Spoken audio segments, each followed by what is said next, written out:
The affordability crisis has launched a range war in the conservative podcast space, and the two sides in this battle are quarreling about whether or not the extreme rise of prices in the United States is a figment of our imagination, and that we should not be blaming Donald Trump for it because he's largely brought it under control.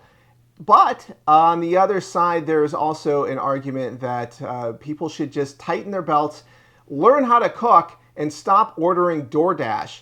Before we get into the story, please like, share, and comment at the Becker Brief. We appreciate your support for common sense journalism. Now, conservative commentator Matt Walsh launched an extremely extensive debate on the social media platform X, and it came down at one point to the price of burritos. I'm not making this stuff up, but as you think about this issue, burritos are kind of the perfect proxy for a cheap food that is suddenly expensive. And that's whether or not you're going to Taco Bell, which maybe has the more cheap prices when it comes to comparisons with Chipotle, for example, which was one that was held up as, well, it cost me $20. And so a lot of commentators took issue with this. Joel Berry, for example, was talking about sitting down and making burritos for his family, and it might cost $20 to feed a family of 5 or 6. And so this has been a fascinating debate because it's a litmus test for where we are heading into the midterms.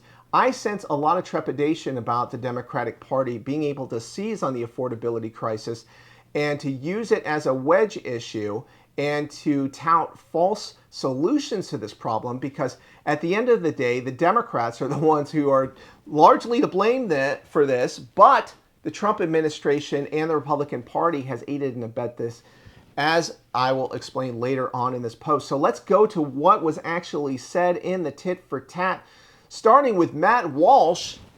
He said, the conservatives on here denying the affordability crisis are engaged in what I can only describe as an act of political suicide.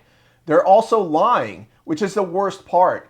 Grocery prices are up.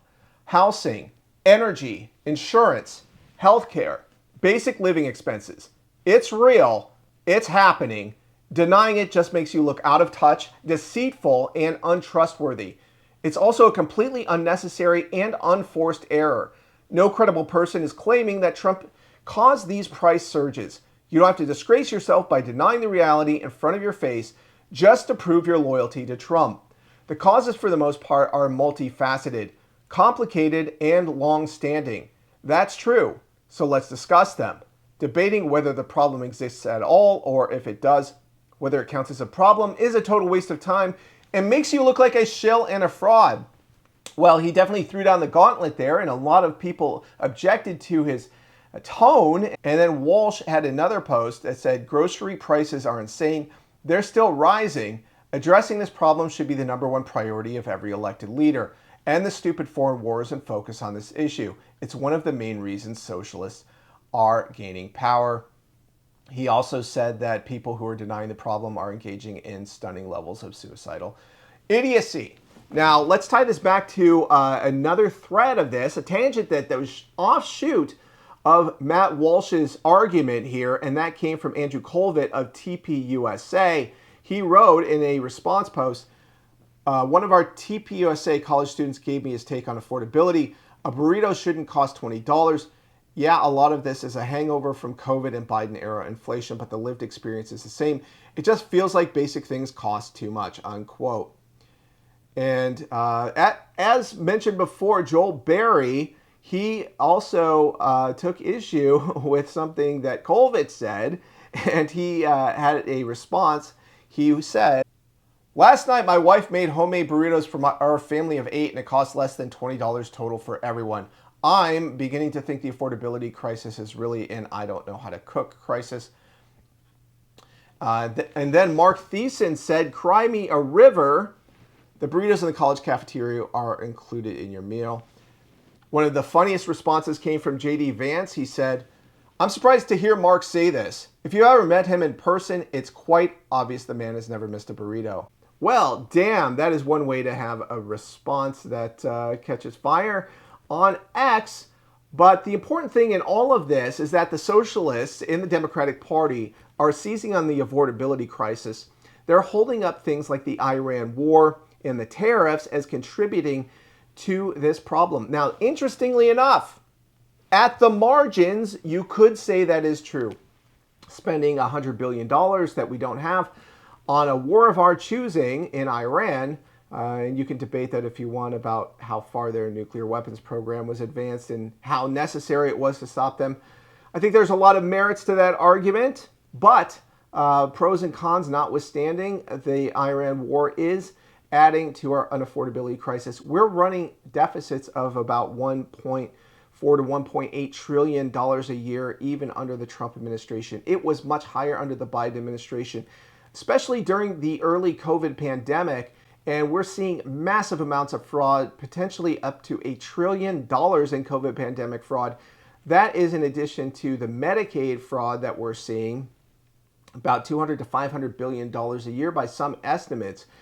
And so this is the real underlying cause of the explosion of prices. We had about 2 years worth of debt spending and the money supply increasing about 40%.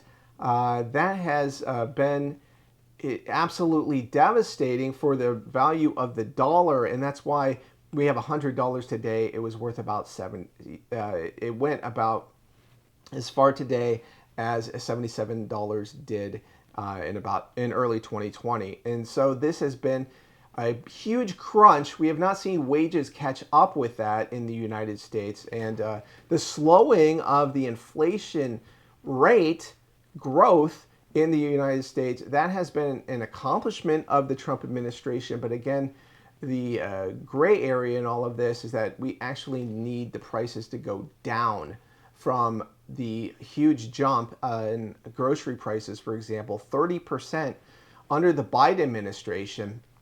Our budgets weren't designed for that. Now, there's a lot of back and forth about all of this. You go back to the Great Depression and people were spending 25-30% plus on groceries, whereas now we're spending like 15 to 20% of our budgets on food. But this is an apples and oranges thing because housing prices have also exploded and have strained budgets in the United States.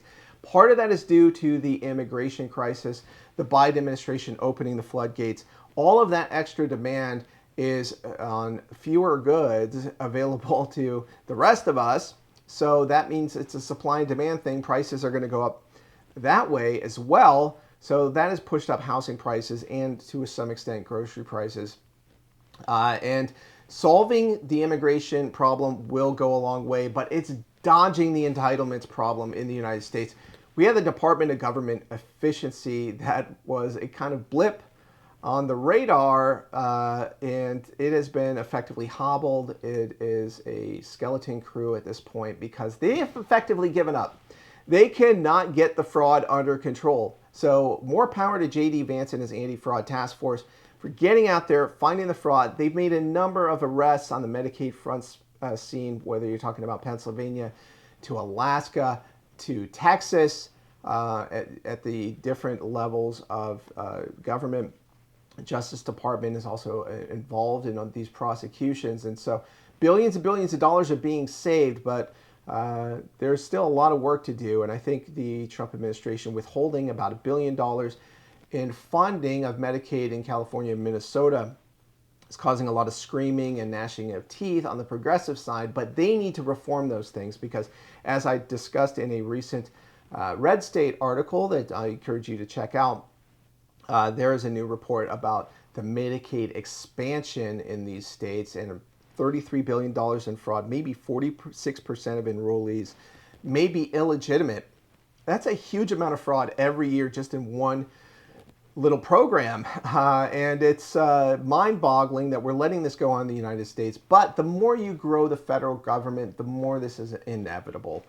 Corruption is going to go along with the growth of government, and that is just, they follow hand in hand. Socialist governments around the world, they experience this, and it's partly a metastasization at every level now. So now we're seeing state level and local level fraud.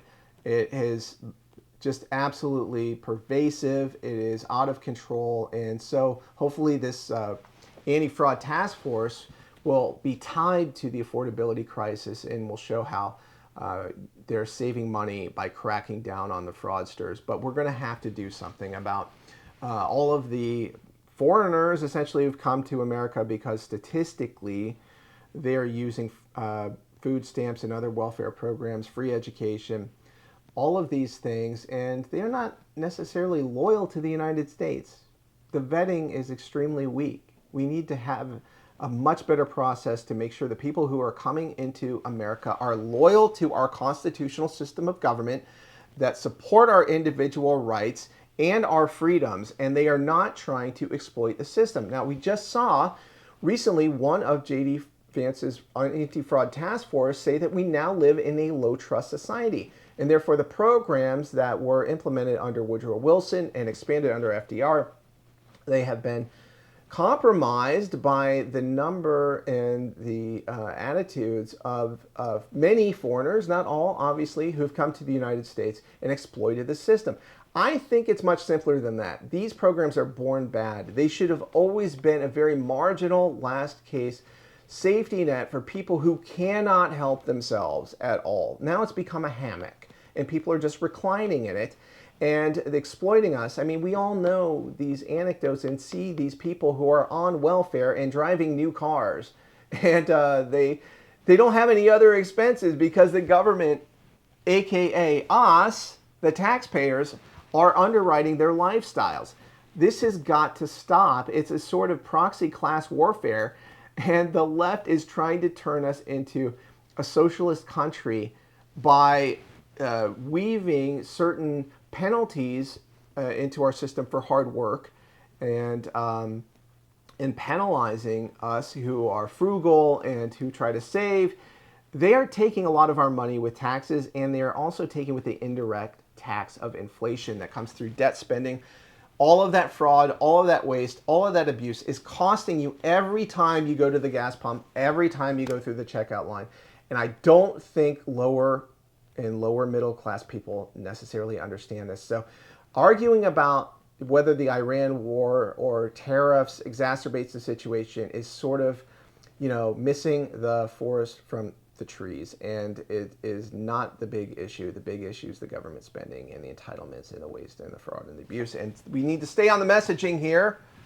So weigh in with your thoughts about this story. We always appreciate hearing from you at the Becker Brief.